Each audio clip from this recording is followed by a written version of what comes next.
not even looking for a job. You gotta tell them you gotta look for a job. Like you gotta tell them once a week and shit. You know, so I got stuff planned, like Walmart one week and Target the next week. You know what I mean?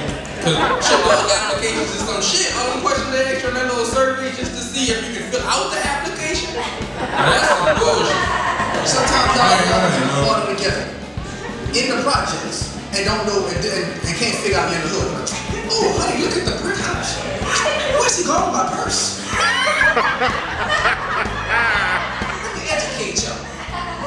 If you go to your friend's house and there's no porch, no step you have to jump up to go in, you just might be in a bad neighborhood.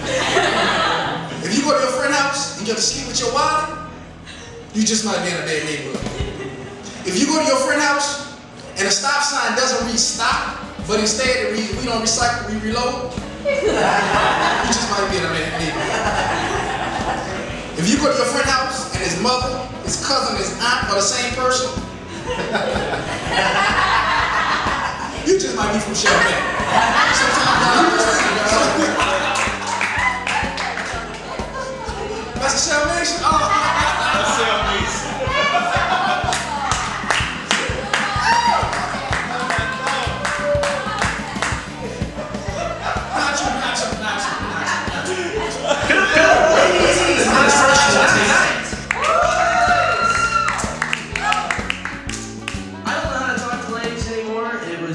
When I was a little kid, because he could just be like, hey, you stink. And the girl would be like, ooh, I like Scotland. But like now, as an adult, like you have to like compliment these people. And that's really hard sometimes. Like you'll be in a bar and you're like, oh yeah, I want to talk to her. Okay, what am I going to say? What am I going to say? And you just go, hey, that's a great purse. She says, thank you, gay man. I was in Howlin Park, I was walking around with all the attractive people,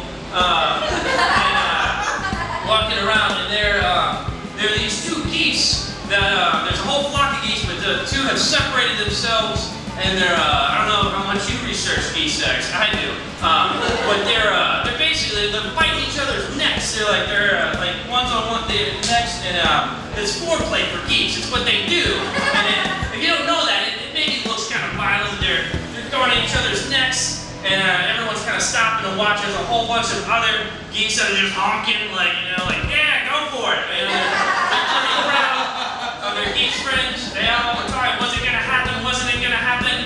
It's like a romantic comedy with geese. And then some guy, I kind of saw to the side, his girlfriend kept like nudging him.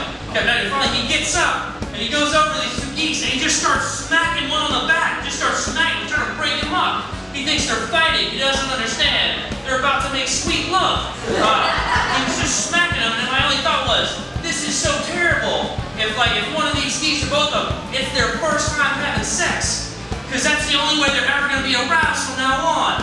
They're going to have a human come and just smack them on the back every time. They'll never video after video of people being eaten by sharks. It's pretty great. But it's also weird because they always try to justify for the shark. They'll show them eat someone, and then they'll release or state random facts to make you feel better about going in the water with sharks. You know, they'll say like, oh, actually, you're more likely to be killed by a falling coke machine than be eaten by a shark. Yeah, you know you would fall a coke machine, you'd be like, oh, falling coke machine. Hey, everybody, free coke. So glad this happened. It's the exact opposite of a shark attack. Coke machine doesn't have regenerating teeth. Coke machine doesn't mistake you for a seal. That never happens. Maybe a Pepsi machine will mistake you for a seal, but not a Coke machine. Here's why I'm an idiot. I was going to Target to pick up a few things. That's the famous Walmart. I usually only say that line in more redneck towns. And the crowd goes apeshit. Some large white lady usually screams out, Tarjay! Because she has nothing left to live for. My mom says that, you're all made for lunch. When I go to Target, I'm going to pick up some things from Target, and my girlfriend, she asked me to get her something on the store. She asked me to get her a sports bra. Like, all right, I guess I can do that. And you know, she gives me the brand she wants, and I know the size. So I go to Target, and I go to the bra section, and I do it. I find the right bra, the right size. I'm very proud of myself. I get that bra, and then next to those bras, next to those sports bras, I see some other bras, some really sexy bras. So if you don't know, fellas, Target is a place to buy sexy bras for ladies. This bra was really hot, really sexy. It had this tab at the top that pulled down. Really hot. Also, some of you ladies may know, turns out that's a nursing bra. Still hot. Still hot. Seriously, what's a baby gonna do with that? Alright? Baby's got small fingers, okay? Baby can't pull that out. That bra's for me. And in my defense, the bra was leopard print. Like, what kind of slutty mom is buying a leopard print nursing bra? Like, I imagine there are two parents who are like, we don't know how